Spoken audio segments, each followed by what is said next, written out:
Bonjour, bienvenue sur le plateau du grand rendez-vous Europe 1, CNews, Les Échos. Bonjour Manuel Bompard. Bonjour. C'est votre grand rendez-vous ce dimanche. Vous êtes député LFI des Bouches-du-Rhône et coordinateur de la France Insoumise. 110 000 manifestants hier dans toute la France contre ce que vous avez appelé le coup de force de Macron. Car selon Jean-Luc Mélenchon, qu'on vient d'entendre et qu'on vient de voir, le président a volé le résultat des élections législatives anticipées aux Français en nommant Michel Barnier à Matignon. Néanmoins, c'est bien avec ce nouveau gouvernement que vous devrez travailler, car arithmétiquement, vous ne parviendrez théoriquement pas à le renverser. La question est donc principalement pour nous ce matin, qu'allez-vous faire? Et pour vous questionner ce matin avec moi, Christophe Jacubizine, bonjour, du journal Les Échos, et bonjour à Mathieu Bock-Côté. Bonjour. 48 heures donc après l'arrivée de Michel Barnier à Matignon, une partie de la France a manifesté. Grand rassemblement annoncé depuis plusieurs semaines déjà contre le coup de force de Macron, lorsque la gauche dans son ensemble a bien compris que le chef de l'État n'avait aucunement l'intention de nommer Lucie Castet à Matignon. On est bien d'accord, c'est 110 000 manifestants dans 150 villes de France, c'est contre Emmanuel Macron, c'est pas contre Michel Barnier. D'abord, non, on n'est pas tout à fait d'accord, parce que les chiffres que vous avez annoncés sont, comme vous l'avez dit dans le journal précédemment d'ailleurs. Selon la préfecture de police. Voilà. Généralement, on cite au moins les deux chiffres pour que chacun 300 000 selon les organisateurs. Voilà, je me permets de faire cette précision. Mais oui, évidemment, les gens qui se mobilisent, c'est à la fois contre le gouvernement qui vient d'être mis en place, mais bien évidemment, tout le monde a compris que le responsable de ce vol, de ces élections, oui, j'assume ce terme, vous disiez selon Jean-Luc Mélenchon, j'ai vu il y a quelques heures publié un sondage qui disait que je crois 55% des Français étaient d'accord avec cette idée que le président de la République avait volé le résultat des élections législatives. Donc c'est pas seulement selon Jean-Luc Mélenchon. Oui, mais 52% des Français ce matin sont d'accord pour Michel Barnier à Matignon. Comme quoi, sans doute faut-il un petit peu prendre de manière générale les sondages avec prudence, parce qu'ils disent des choses assez contradictoires. En tout cas, je crois que tout le monde a compris que le responsable de ce coup de force, il a un nom, il a une adresse, il s'appelle Emmanuel Macron et il habite à l'Élysée. Donc je pense que les gens qui se mobilisent, ils se mobilisent bien évidemment contre le gouvernement qui vient d'être mis en place, mais ils se mobilisent essentiellement contre le président. Mais pourquoi est-ce que vous dites, ou en tout cas Jean-Luc Mélenchon dit qu'Emmanuel Macron a volé l'élection? Parce que premièrement, personne n'a gagné les élections. Nous avons 3 blocs quasi égaux à l'Assemblée nationale. Et deuxièmement, il serait plus juste de dire que c'est le Front républicain, dans ce cas-là, qui a gagné l'élection législative. Monsieur, dans nos institutions, il y a des pratiques politiques et le résultat au soir du deuxième tour des élections législatives, c'est que parmi ces 3 blocs, il y a un bloc qui arrive devant les deux autres. Bon, donc ça s'appelle gagner. Quand vous arrivez premier, qu'il y en a d'autres qui arrivent deuxième et qu'il y en a d'autres qui arrivent troisième, généralement, on dit que c'est le premier qui gagne. Aux Jeux Olympiques, celui qui arrive premier, il a la médaille d'or, celui qui arrive deuxième, il a la médaille d'argent. Vous voyez, quand il y a une majorité relative, tout le monde en est conscient, mais pour autant, ça ne veut pas dire que ce n'est pas le nouveau Front Populaire qui est arrivé en tête. Et à partir du moment où le nouveau Front Populaire est arrivé en tête, l'habitude institutionnelle, la lettre de la Constitution, l'expérience de ce qui se fait partout dans les démocraties du monde, c'est de nommer celui qui est arrivé en tête pour diriger le gouvernement, tout simplement. Christophe Jacubizzi. La Constitution, c'est de trouver effectivement un gouvernement qui ait une majorité absolue ou relative et qui parvienne à gouverner.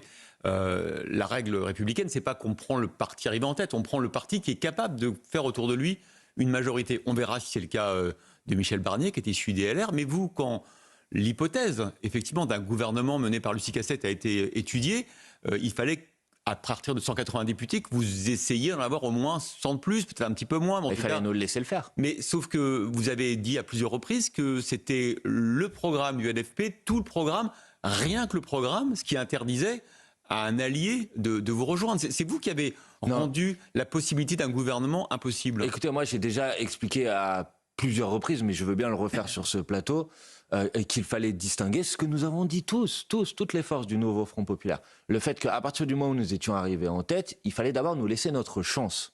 Il n'y a pas dans la Constitution la règle qu'a inventée le président de la République Emmanuel Macron, qui est vous ne pouvez nommer un Premier ministre que si a priori il y a une garantie de non-censure. Ça n'existe nulle part. Vous auriez préféré qu'on nomme quelqu'un de chez vous, quitte à ce qu'il se fasse censurer dans les tout premiers jours. Mais attendez, oui. Oui, Mais, d'accord. Mais mais je ne pense pas qu'il se serait fait censurer dans les tout premiers Très bien. jours. Et en fait, personne ne peut le savoir. Et certainement pas le président de la République qui ne peut pas s'arroger le droit de parler à la place des 577 députés. Maintenant, je réponds à votre question. Nous avons toujours dit les choses de manière très claire. Le gouvernement qui devait être mis en place devait avoir comme base, comme objectif, comme feuille de route, le programme du nouveau Front populaire. Et on a utilisé cette formule, tout le programme, rien que le programme. Mais nous avons dit aussi, moi, Jean-Luc Mélenchon, Lucie Castet, qui était notre candidate et qui est toujours notre candidate à la fonction de Première ministre, nous avons dit ensuite il faudra aller chercher des majorités à l'Assemblée nationale sur les textes de loi. Qui croient que nous avons pensé un seul instant que dans une situation de majorité relative, il allait être possible à l'Assemblée nationale de faire passer l'ensemble de notre programme. C'est pas le sujet.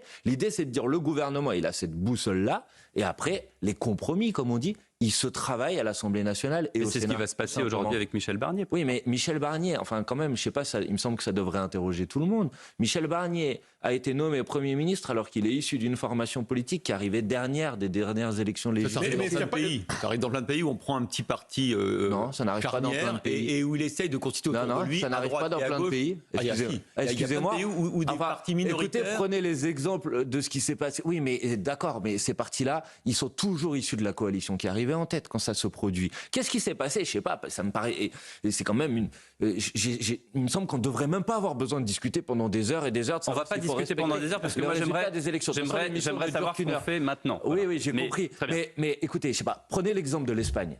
En Espagne, la droite est arrivée en tête aux dernières élections législatives. Le roi a confié d'abord la responsabilité à la droite d'essayer de trouver une majorité. La droite a essayé, elle n'a pas réussi. Ensuite, le roi a dit, je m'adresse au deuxième pour lui dire, c'était le Parti socialiste espagnol, pour lui dire à votre tour maintenant d'essayer. Et eux ont réussi. Pourquoi en France, le président de la République a décidé que de sa propre décision à lui, la première étape n'existait pas? Excusez-moi, c'est choquant. Et c'est une remise en cause de toutes les habitudes de la République. Est-ce qu'à certains égards, le Front républicain ne s'est pas retourné contre vous? C'est-à-dire, au moment des législatives, Front républicain contre le RN, et ensuite les forces politiques disponibles à l'Assemblée ont dit tout sauf le NFP. Et de ce point de vue, selon le jeu majoritaire, à l'Assemblée, vous étiez définitivement minoritaire. Mathieu Bocoté, le sujet, c'est pas moi. Le problème, c'est que le Front républicain s'est retourné contre les électrices et les électeurs qui l'ont fait. Je veux dire, moi, j'ai pas appuyé sur un bouton. Si les gens, au deuxième tour de l'élection législative, ont massivement décidé de voter pour empêcher l'extrême droite de s'emparer du pouvoir, parce que ça s'est produit, c'est eux qui l'ont décidé, c'est pas moi qui l'ai décidé à leur place. Or, qu'est-ce qui s'est passé dans cette dernière séquence? C'est qu'en inventant cette règle de la non-censure a priori, là, le président de la République a donné au Rassemblement national le droit de vie ou de mort sur un gouvernement. C'est ce qui s'est produit. Et on apprend ce matin... version du Front républicain aujourd'hui. Et on apprend ce matin dans la presse, ce que tout le monde pressentait, que en fait, M. Macron et Mme Le Pen se sont mis d'accord pour voler le vote des Françaises et des Français. C'est ça qui s'est passé. Et ceux qui sont trahis dans cette histoire, c'est à la fois les électeurs de M. Macron, parce que les électeurs de M. Macron, au deuxième tour, ils ont voté majoritairement pour empêcher l'extrême droite de s'emparer du pouvoir, et ils se retrouvent avec l'extrême droite comme faiseur de roi. Mais attendez, je veux dire quand même que les électrices et les électeurs de Marine Le Pen sont aussi trahis dans cette histoire, parce qu'il me semble qu'ils ont voté en espérant une rupture avec le macronisme, et ils se retrouvent en quelque sorte comme la béquille d'un gouvernement dont tout le monde sait que Marine Le Pen se retrouve avec le doigt sur la gâchette, si j'ose dire. Oui, d'accord. Mais pour l'instant, elle a un sacré pouvoir avec son parti. Mais pour l'instant, c'est elle qui permet aux politiques macronistes de bénéficier d'un sursis par sa décision. Parce qu'excusez-moi, tout le monde sait que si Michel Barnier a été choisi, c'est parce que le président de la République a considéré qu'il ne remettrait pas fondamentalement en cause la politique que le président de la République met en place. Nous avons deux possibilités devant nous à la rigueur, un gouvernement issu du bloc central et un gouvernement issu du NFP. Peut-être que le RN, de leur point de vue, se sont dit lequel est le moins pire. Vous leur poserez la question, mais peut-être que le RN, s'il se prétend démocrate, devrait accepter l'idée que quand une formation politique a gagné les élections, c'est d'abord à elle qu'on confie la responsabilité de gouverner. Parce que vous pouvez essayer de répéter sur tous les plateaux de télévision que le nouveau Front populaire n'a pas gagné les élections, mais j'observe qu'il y a 2 ans, on dit pas qu'il n'a pas gagné, on dit qu'il est arrivé en tête, ce qui n'est pas exactement pareil. Le résultat, Manuel Bompard, c'est super drôle. C'est là où nous la phrase que vous venez de prononcer est quand même extraordinaire. Elle n'est pas extraordinaire. Il est arrivé en tête, mais il n'a pas gagné. Regardez bien. Vous gagnez quand vous êtes majoritaire. Mais attendez. Dans une démocratie parlementaire. Vous avez 193 et la députés. Majorité relative, est-ce que je me trompe sur les chiffres? De mémoire, Manuel Bompard. mais plus 193. Le bloc central, 160. Le RN, 143. Vous avez 3 blocs quasi identiques, avec surtout maintenant, arithmétiquement, si vous prenez le bloc central plus le RN, Quand il y a une décision à prendre, ils sont plus nombreux. D'accord. Mais ça, après, le principe de la démocratie, c'est quand même d'éclairer les électrices et les électeurs avant une élection. Si vous considérez que ce que vous appelez le bloc central, moi je l'appelle pas central, le bloc extrême libéral, on va dire, parce qu'il est extrême, et le bloc d'extrême droite, en réalité, sont le même bloc, dans ce cas-là, il fallait qu'ils présentent des candidats communs au moment des élections législatives, qui présentent leur programme commun. Vous voyez, c'est ça la démocratie. Il y a une incohérence selon vous. Mais c'est pas. Oui, il y a une incohérence. Quand Mathilde Panot disait ces derniers depuis les dernières élections, elle disait le bloc central n'est pas en légitimité de gouverner. Il n'a pas la majorité nécessaire. Ces réformes ne sont pas légitimes. On pourrait dire que le même raisonnement s'applique à vous aujourd'hui. Elle disait vous n'avez pas la majorité, vous n'êtes pas en position de gouverner. Mais vous n'en savez rien puisque le président de la République ne nous a pas laissé la possibilité d'avancer nos réformes. Moi, ce que je peux vous dire, c'est que si Lucie Castet avait été nommée à Matignon, nous aurions obtenu une majorité à l'Assemblée nationale pour obtenir l'abrogation de la réforme des retraites. Nous aurions obtenu une majorité... Grâce à l'appui du RN. Mais grâce à l'appui de tous ceux qui l'auront voté. Et il n'y a pas que le RN et le NFP qui étaient opposés à la réforme des retraites d'Emmanuel Macron. Il y en avait d'autres. J'entends vous parlez au bloc légitime. Mais je dis pas que c'était un bloc légitime, mais vous savez, quand vous arrivez à l'Assemblée nationale et que vous déposez des propositions de loi, votre objectif, c'est d'avoir la moitié des 577 députés qui les votent. J'ai pas la possibilité, je vois pas pourquoi je vais me commencer à dire, je les compte pas. Ça existe pas, c'est pas ça la démocratie. Bien, comme j'ai dit, on va essayer d'avancer. Aujourd'hui, c'est Michel Barnier qui est à Matignon. Comment est-ce que vous allez composer avec lui? Je dis bien composer ou essayer de composer. On voit ça dans un instant sur CNews et sur Europe. Retour sur le plateau du grand rendez-vous Europe 1 CNews Les Échos avec Manuel Bompard, le coordinateur de la France Insoumise. Michel Barnier est donc arrivé à Matignon jeudi. Son discours de politique générale, celui sur lequel Marine Le Pen a promis d'être très attentive, ne devrait intervenir que début octobre. Pourtant, quelques mots très choisis n'ont échappé à personne sur le perron de Matignon, alors que Gabriel Attal, en partance, semblait dire à Michel Barnier, vous avez sur votre bureau le dossier de l'école, celui de la santé, celui de la sécurité, de la transition écologique. Vous avez vu tout de suite la réaction du nouveau Premier ministre. J'apporterai ma valeur ajoutée. Il y aura des changements et des ruptures. Pour vous, vraiment, au vu de ces premières pistes, que la politique du gouvernement sera celle d'une continuité quasi identique de la politique d'Emmanuel Macron. On n'a pas l'impression que Michel Barnier arrive en télégraphiste, si j'ose dire. Écoutez, on va le voir, mais les premières intentions qu'il a exprimées et les conditions même de sa nomination, pour moi, oui, permettent de dire sans trop se tromper que la politique qui va être mise en place s'inscrit dans la continuité avec le macronisme. Sinon, le président de la République aurait fait un autre choix de Premier ministre que celui-là. Et ça, c'est pas un procès d'intention.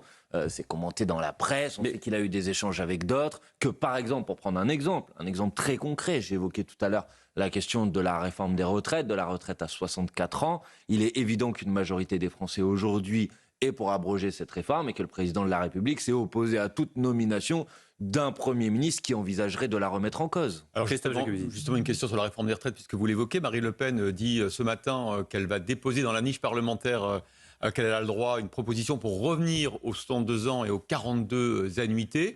Est-ce que vous voterez cette proposition du RN? Mais ce que je trouve extraordinaire, c'est que vous avez peut-être loupé un épisode, mais au mois de juillet, juste après l'élection législative, nous avons déposé une proposition de loi pour l'abrogation de la réforme des retraites. Donc nous, ce que nous demandons pour l'instant, c'est que notre proposition de loi soit inscrite à l'ordre du jour de l'Assemblée nationale avant la date de la niche du Rassemblement national, pour qu'on puisse voter sur notre proposition de loi. C'est celle que nous avons déposée au mois de juillet. Pour le reste, si maintenant vous êtes en capacité de me dire précisément quelle est la position du Rassemblement national sur les retraites, vous êtes très très fort, parce que je crois que dans ce pays, il n'y a pas une personne en France qui l'a compris. Marine Le Pen le dit ce matin, 62 ans, 42 annuités. Mais Jordan Bardella, j'ai fait un débat avec lui et Gabriel Attal il y a quelques semaines pendant la campagne des élections législatives. À une question d'un journaliste, disait c'était 65 ans. Donc je crois qu'il n'est pas très très clair. Je ne sais pas s'il a bien compris comment tout ça fonctionne. Est-ce que c'est possible qu'un texte comme celui-ci, 62-42, soit voté et par le RN et par le nouveau Front populaire? En tout cas, je forme le vœu que nous déposions cette proposition de loi, ce que nous avons déjà fait, et qu'elle puisse être inscrite à l'ordre du jour de l'Assemblée nationale. Et ensuite, je forme le vœu qu'il y ait une majorité de députés qui le votent. Donc si le Rassemblement national le vote, très bien. Et si ça permet ensuite d'avoir l'abrogation de la réforme des retraites, je pense que ce sera vraiment quelque chose de bien pour le peuple français. Alors, un mot sur Michel Barnier. Plusieurs considèrent qu'il représente un style nouveau, mais pas simplement de manière superficielle. Je m'explique. On dit, il a eu dans son discours, son premier discours, un appel au respect de toutes les familles politiques, à la fin de l'arrogance en quelque sorte. Est-ce qu'il correspond à un besoin d'apaisement dans la société française pour un temps, c'est-à-dire après des mois très chargés politiquement, une forme de pause ou d'accalmie? Mais Mathieu Bock-Côté, sa nomination est déjà un irrespect des électeurs du nouveau Front Vous l'avez populaire. déjà dit, Samuel Bompard. Oui, d'accord, mais on me dit, il dit qu'il va respecter l'ensemble des familles politiques. Il dit ce matin dans le JDD, je regarde ces tas de visages. Il a dit les bonnes idées doivent venir de partout. Magnifique. Il l'a dit sur le perron de Matignon. Il a dit il faut écouter les gens d'en bas. Ah, super. C'est quoi, c'est de la com? Mais non, mais enfin, qu'est-ce que ça veut dire? Ça veut dire quoi? Qu'est-ce qu'il a l'intention de faire? Il vient d'arriver, vous lui laissez même pas le temps. Vous dites déjà, vous balayez du revers de la main, vous dites ça c'est de la com, ça on ne le croit pas. Non mais je vous dis d'abord, enfin je sais pas, ça me paraît être une évidence que le principe de sa nomination, puisque c'était la question de Mathieu Bock-Côté, est une marque de non-respect des aspirations qui ont été exprimées par les électrices et les électeurs du nouveau Front populaire. Maintenant, ce que je veux vous dire, c'est que moi, mon sujet, c'est pas la com, le style. Mon sujet, c'est qu'est-ce qu'il a l'intention de faire concrètement et qui permet d'apporter des réponses aux problématiques des Françaises et des Français. Vous le verrez, il a quand même déjà eu quelques mots. Et dans ces quelques mots, je vois qu'il a écarté un certain nombre de choses qui pourtant ont été très largement exprimées par les Français au moment des élections. Sur les retraites, par exemple, il a dit, pour moi, il n'est pas question d'abroger la réforme des retraites. Mais de l'amender, a-t-il dit? Oui, voilà. Donc, en gros, il a dit une proposition de loi dans laquelle on va faire semblant. Oui, mais il a dit qu'il ne s'interdisait pas de faire des changements au niveau de la fiscalité. Alors, on ne sait pas encore de quoi il s'agit. Voilà, mais vous allez être, j'imagine, reçu. Vous allez avoir des... je ne sais pas, pour l'instant, on n'a pas été invité, en tout cas, à échanger. Mais vous comprenez le contraste, c'est-à-dire depuis 2 ans, le vocabulaire est dominant. Les extrêmes. Donc vous et le RN êtes renvoyés aux extrêmes. Le simple fait de ne plus être traités comme des parias en tant que tel, c'est pas un progrès démocratique? Mais non, mais Monsieur Bock-Côté, il est obligé de dire ça parce que c'est ce qui a été négocié entre le président de la République et Marine Le Pen pour lui permettre de survivre à la première motion de censure. Tout le monde le sait. Enfin, faisons pas comme si ici... Donc, Marine Le Pen a dit à M. Macron, je ne ferai pas tomber le gouvernement si le Premier ministre montre qu'il a du respect pour les électrices et les électeurs du Rassemblement national. Et comme M. Barnier est un bon élève, il a noté, et puis à son premier discours de politique générale, il dit, moi, je respecte l'ensemble des électrices et des électeurs. Et au moins, Marine Le Pen, elle est contente. C'est seulement ça. Mais bien sûr, il respecte les 11 000 électeurs du RN au premier tour. Mais qui ne les respecte pas? Enfin, je veux dire, par définition, à partir du moment où ce sont des électrices et des électeurs, en démocratie, il faut tenir compte des aspirations qu'ils expriment. Moi, je ne vois pas en quoi... et respecter leurs représentants? Mais ça, c'est autre chose, monsieur. La question, c'est de respecter les aspirations qui sont exprimées par les électrices et les électeurs. Ça, c'est important dans une démocratie. Ça, c'est déterminant. Ensuite, on peut avoir de la conflictualité, des confrontations très fortes avec leurs représentants. On peut considérer, par exemple, et c'est ce que je considère, que les représentants du Rassemblement national trompent une partie de leurs électrices et de leurs électeurs. Et ça, c'est pas contraire à la démocratie de le dire. Mais quand vous dites il faut écouter les aspirations de ses électeurs, c'est quoi votre diagnostic? Quand un électeur vote RN, pourquoi il vote RN? C'est quoi ses aspirations, ses angoisses, ses incertitudes, ses doutes? Je pense qu'il y a forcément plusieurs facteurs et plusieurs éléments.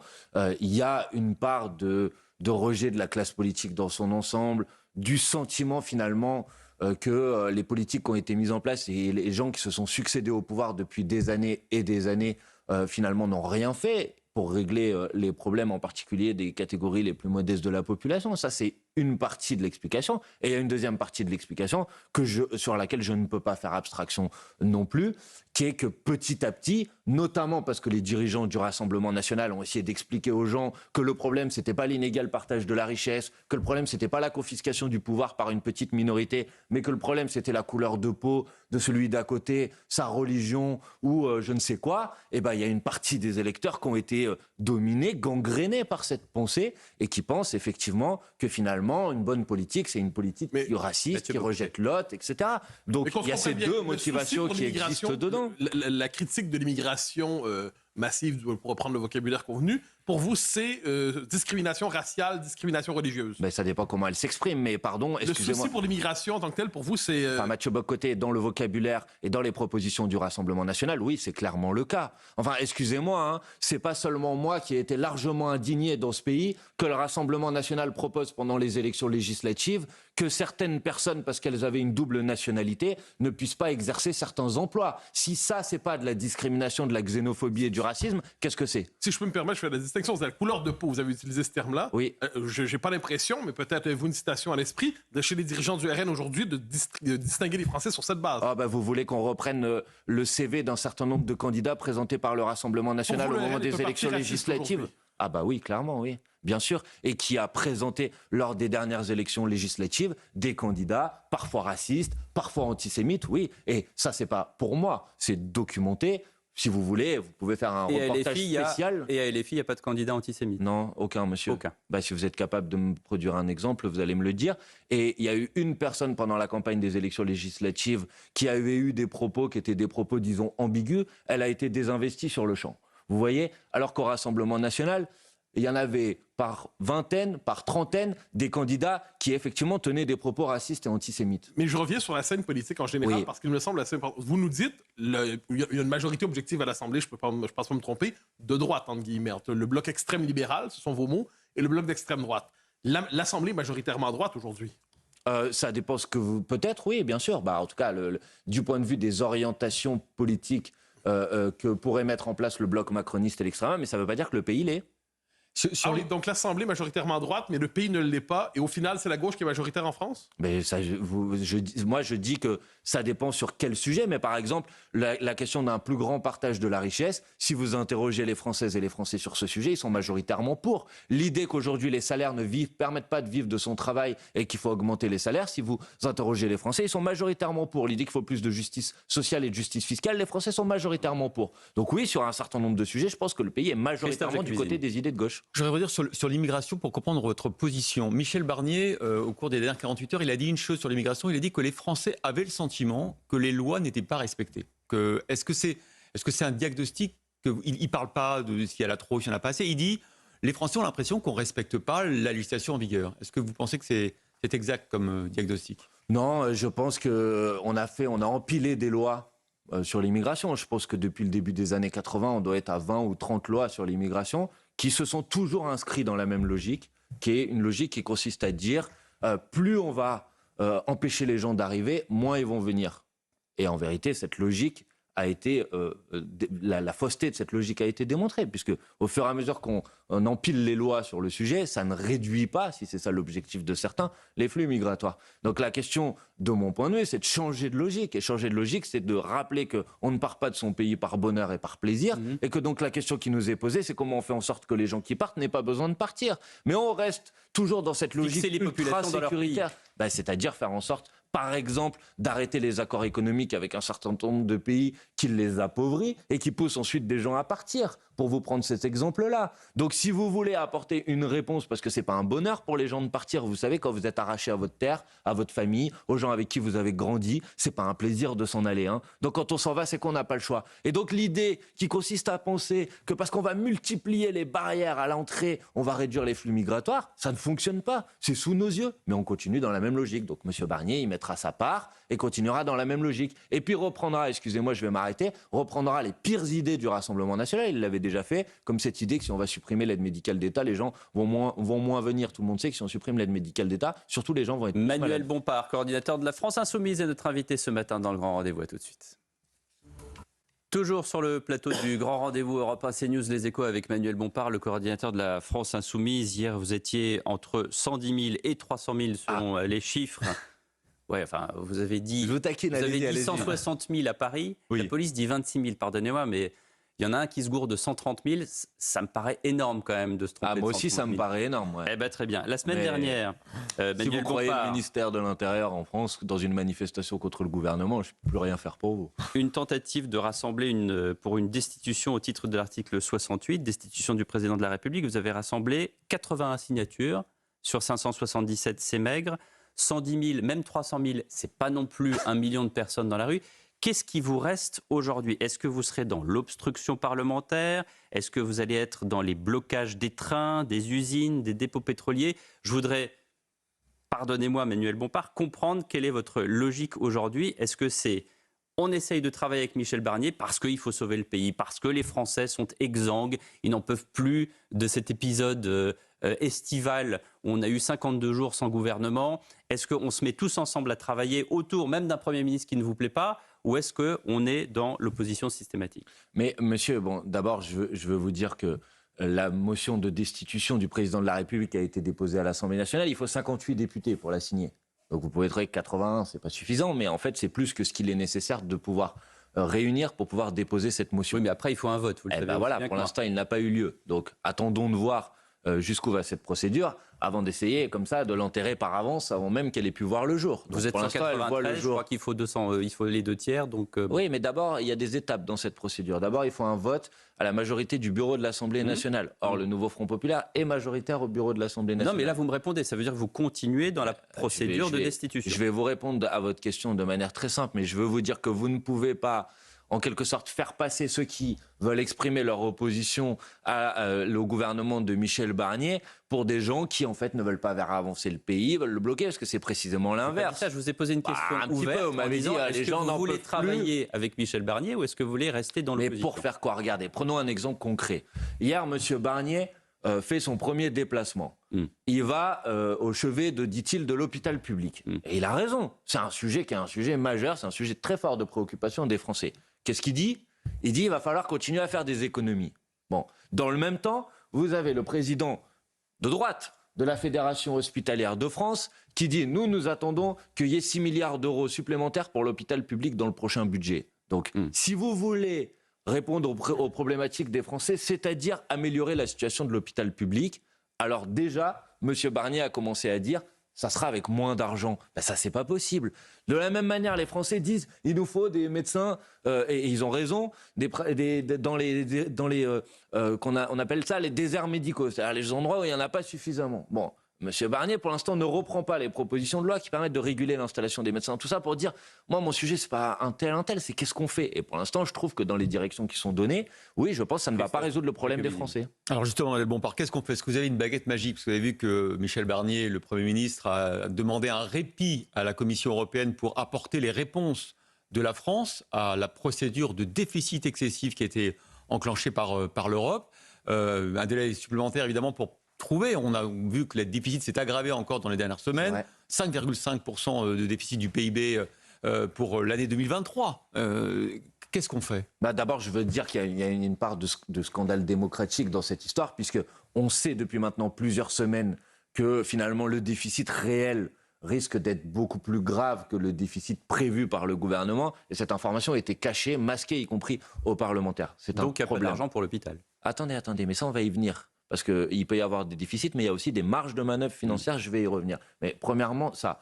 Deuxièmement, pour des gens qui, depuis 7 ans, donnent à la terre entière des leçons d'économie et de bonne gestion budgétaire, pardonnez-moi, mais je pense que le Mozart de la finance, là, en l'occurrence, on a vu les résultats, j'ai pas l'impression que ça soit une très grande œuvre qui a été réalisée. Maintenant, sur le sujet sur lequel vous m'interrogez, les agences de notation, par exemple, disent le problème en France, c'est que depuis qu'Emmanuel Macron est arrivé au pouvoir, on a renoncé à 50 milliards d'euros de ressources pour le budget de l'État par an. Vous confirmez ces chiffres? 47 et quelques milliards d'euros par an. Donc, il est tout à fait possible de récupérer et de changer de politique, parce que cette politique qui a consisté à distribuer des tonnes d'argent, on parle de 50 milliards d'euros par an pour une petite minorité qui se sont enrichis depuis 7 ans sur le dos du plus grand nombre, oui, je pense qu'il est possible d'aller récupérer cette manne financière et de la mettre au service du développement des services publics, en particulier de l'hôpital public. Reconnaissez que certaines déductions fiscales ont permis de créer des emplois, de faire de la croissance. Aujourd'hui, il y a 7% de chômage dans ce pays. C'est beaucoup moins, je ne fais pas du tout le bilan des 7 ans d'Emmanuel Macron, mais c'est beaucoup moins qu'il y a 7 ans. Mais oui, forcément, on a rayé à tour de bras des inscrits à Pôle emploi, on a modifié les catégories, on a développé ce qu'on appelle l'auto-entrepreneuriat, on a développé... C'est pas une mauvaise chose, l'auto-entrepreneuriat. Ça permet à plein de gens de créer leur activité et d'être autonomes. Je ne condamne pas par principe l'auto-entrepreneuriat. Si, c'est ce que vous voulez faire. Non, monsieur. je n'ai pas condamné par principe l'auto-entrepreneuriat. J'ai dit que les chiffres de soi-disant réduction du chômage, elles se font majoritairement d'abord par des maquillages sur les chiffres, deuxièmement par le fait qu'on a créé des emplois qui sont des emplois précaires ou de l'auto-entrepreneuriat, que je ne condamne pas, mais dont je dis qu'il y a une forme de précarité dans cette activité parce qu'elle peut fonctionner pendant un an et pas forcément l'année d'après. Et que les salariés qui sont sous un régime d'auto-entrepreneuriat, ils bénéficient pas de la protection sociale dont bénéficient les autres salariés. Donc j'ai le droit de dire que ce modèle, pour moi, c'est pas un idéal pour le pays, mais je ne l'ai pas condamné. Ne me faites pas dire ce que je n'ai pas dit. Bref, vous m'interrogez sur ce sujet. Si vous considérez que la politique économique du gouvernement est géniale et parfaite, vous en avez le droit. Je ne crois pas que Christophe ait dit ça. Non.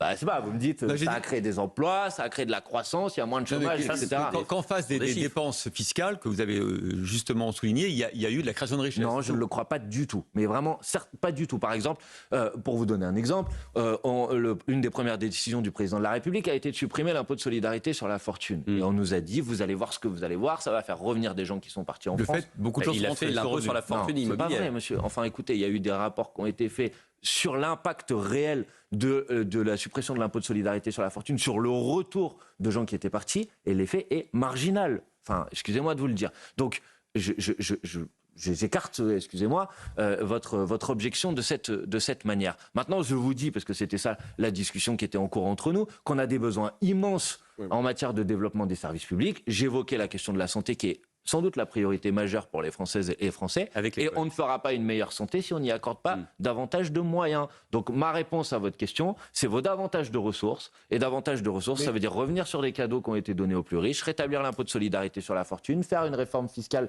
pour que l'impôt soit effectivement progressif en France, revenir sur les baisses de cotisations sans aucune contrepartie sociale qui ont été accordées aux grands groupes et aux grandes entreprises, revenir sur un certain nombre de niches fiscales qui profitent en particulier à une poignée de plus riches, à une poignée de grandes entreprises. Et là, il y a des dizaines de milliards d'euros d'argent à aller chercher pour ensuite pouvoir les consacrer au service du plus grand nombre. Voilà, tout simplement ma logique économique. Si je comprends bien, pour vous, la question du déficit ou de la dette sont des questions. Il suffirait de penser autrement la fiscalité pour résoudre cette question. Il n'y a pas une question de surdépense en France, une dépense telle qui ne correspond pas aux capacités du pays? C'est mathématique, Mathieu Bock-Côté. Quand il y a un déficit, c'est que manifestement, on dépense moins que ce qu'on a comme recette. Vous êtes d'accord? Donc, vous avez différentes manières de le régler. Il y a ceux qui vont vous dire, donc il faut dépenser moins. C'est la logique que vous défendez là. Et moi, je vous dis, il faut avoir... Mais est-ce qu'il est imaginable que la France dépense davantage qu'elle n'en a les moyens? Mais la France a les moyens de dépenser plus. Je vous en ai fait la démonstration à cet instant. Donc vous pouvez continuer à dire ça si vous voulez. Mais après, c'est vous qui allez devoir aller au bout de votre logique et me dire qu'est-ce que vous avez l'intention de couper. Puisqu'on parle, je crois, de 26 milliards d'euros de coupe dans le budget. L'affirmation. Non mais attendez. Soyez concret. Soyez concret. Certains diront que votre politique fiscale, qui se veut très ambitieuse, dans les faits, ralentirait l'activité économique. Ce ne sont pas des observations, ce ne sont pas des critiques qui viennent de nulle part. On les entend régulièrement. Vous ne croyez pas que votre modèle, en tant que tel, risquerait d'aggraver la situation de la France? Je vais vous dire, je pense précisément l'inverse, pour une raison très simple. C'est que quand vous êtes dans une situation qui est une situation de difficulté économique comme on est aujourd'hui, les politiques de réduction de la dépense publique sont des politiques qui engendrent un cercle qui est un cercle vicieux parce qu'elles ralentissent l'activité économique, parce que vous allez faire en sorte que les gens ne bénéficient plus de ce qui leur permet tout simplement de pouvoir consommer, y compris, on va dire, les besoins élémentaires. Et donc, vous allez avoir une politique qui va contracter l'activité, alors qu'au contraire, une politique de relance de l'activité économique, c'est une politique qui profite à l'activité, aux petites entreprises, aux carnets de commandes, aux artisans, aux restaurateurs, aux coiffeurs. Eux, ils ont besoin d'avoir des clients en face qui ont les moyens pour pouvoir aller chez le coiffeur et chez le restaurateur. Mais Manuel Bompard, ça relance effectivement l'économie, mais ces politiques de relance qui ont été menées, regardez 1981, on voit leurs limites, c'est-à-dire qu'au bout d'un moment, l'État n'a pas d'argent, les déficits augmentent, l'inflation aussi, la dette extérieure, et puis on arrête de nous prêter. Et donc on coupe le robinet de financement de la France, qui est déjà énorme. Mais donc, pourquoi vous voulez que l'État ait moins d'argent? C'est pas comme si on n'avait pas essayé ce genre de politique, et on connaît leurs résultats. Écoutez, on a essayé la politique d'Emmanuel Macron et on connaît le résultat. À 7% de on l'a sous les yeux. Au moins, il y a cet aspect. Mais il n'y a pas de problème, j'ai compris que vous la trouviez très bien. Mais ce que je vous propose, c'est d'aller dans les services d'urgence de nos hôpitaux qui ont fermé. Il y en a 50 qui ont été en situation de difficulté cet été. Et puis d'aller leur dire que ça marche super bien, que c'est génial. Puis après, je vous propose de sortir de l'hôpital et puis d'aller dans une classe, et puis d'aller dans une école, et puis d'aller voir les parents d'élèves de la classe dans laquelle il n'y a pas de prof parce qu'il a manqué 3000 enseignants au concours parce que les rémunérations sont beaucoup plus faibles que dans le reste de l'OCDE, et vous allez leur dire que la politique économique d'Emmanuel Macron, elle est géniale et elle est parfaite. Et vous allez voir que vous allez être super bien accueillis, j'en suis sûr. Merci Emmanuel Bompard. On se retrouve dans quelques instants pour la dernière partie du Grand Rendez-vous Europe 1 CNews Les Échos. À tout de suite. Dernière partie du Grand Rendez-vous Europe 1 CNews Les Échos avec le coordinateur de la France Insoumise et député LFI des Bouches-du-Rhône, Manuel Bompard. La parenthèse olympique et paralympique prend fin ce dimanche. Mais c'était bien cette parenthèse.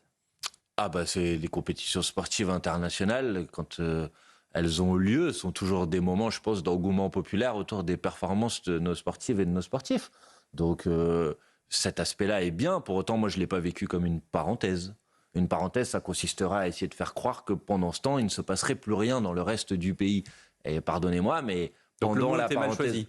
Ben, c'est-à-dire que peut-être qu'il y a plein de gens qui trouvent que c'était génial et que c'était parfait. Mais ce que je peux vous dire, c'est que pendant cette parenthèse, il y avait toujours des gens qui avaient faim, il y avait toujours des gens qui dormaient dans la rue, il y avait toujours des gens Plutôt que qui avaient... parenthèse, vous diriez diversion?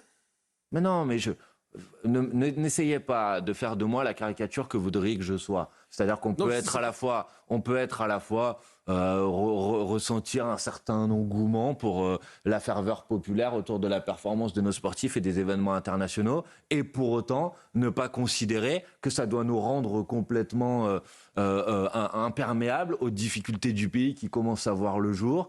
Que ça doit nous rendre complètement naïfs sur la manière avec laquelle le président de la République a utilisé cet événement sportif pour, en quelque sorte, gagner du temps pour ne pas respecter le résultat des élections. Et on en a désormais le résultat sous les yeux. Bah oui, qu'est-ce qui l'empêchait? Tout à l'heure, vous me disiez, oui, mais les Français, ils en ont marre qu'on a mis 51 jours sans gouvernement. C'est vrai, on les interroge, c'est pas moi qui le dis, ce sont les sondeurs. Okay, mais au bout de 10 jours, ils pouvaient nommer Lucie Castet, la candidate du Nouveau Front Populaire. Hein. Moi, j'ai jamais demandé qu'on attende. On est en train de revenir au début de l'émission. Oui, mais je veux juste vous dire... on peut la refaire. Mais... Non, mais ne la refaisons pas. Mais c'est vous qui m'interrogez sur les Jeux Olympiques. Donc, je vous réponds que oui, ça a été à la fois un moment sportif enthousiasmant et à la fois un moment qui a été utilisé par le président de la République dans sa stratégie politique de gagner du temps. Il n'y a que les naïfs qui ne le voient pas. D'ailleurs, je reviens 2 secondes au début de l'émission. Ah, c'est vous qui revenez là. Oui. Mais on peut la refaire si vous voulez. Je l'assume. Merci. Point taken, comme on dit en bon français. Vous avez assez rapidement tout à l'heure dit Lucie Castet est toujours candidate à Matignon.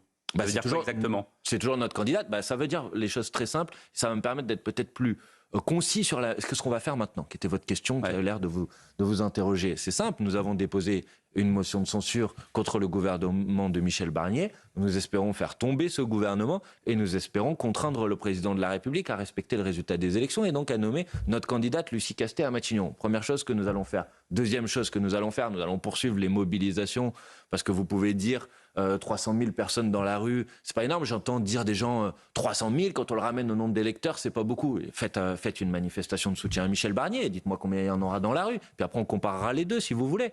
Bon, deuxièmement, nous allons poursuivre la mobilisation et troisièmement, nous allons faire avancer la procédure de destitution du président de la République. J'en ai parlé tout à l'heure. J'en profite. Il y a une pétition. C'est macron-destitution.fr. C'est à peu près justement 300 000 personnes qui l'ont signée et j'espère qu'on sera encore plus nombreux dans les prochaines semaines. Ça veut dire que vous considérez que l'issue de la crise actuelle, c'est une élection présidentielle. Vous souhaitez qu'elle soit anticipée et vous pensez qu'on ne peut pas, d'ici là, Michel Barnier parle de 3 ans de gouvernement tous ensemble, si je puis dire, c'est pas la bonne solution. Mais en fait, moi, ce que j'aurais préféré, le plan A, ça aurait été que le président de la République, tout simplement, accepte que quand on perd les élections, on abandonne le pouvoir. On a dit au début, personne n'a gagné, au fond, hein, vous savez. Mais arrêtez avec ce raisonnement. Enfin, moi, je ne veux pas reprendre l'émission depuis...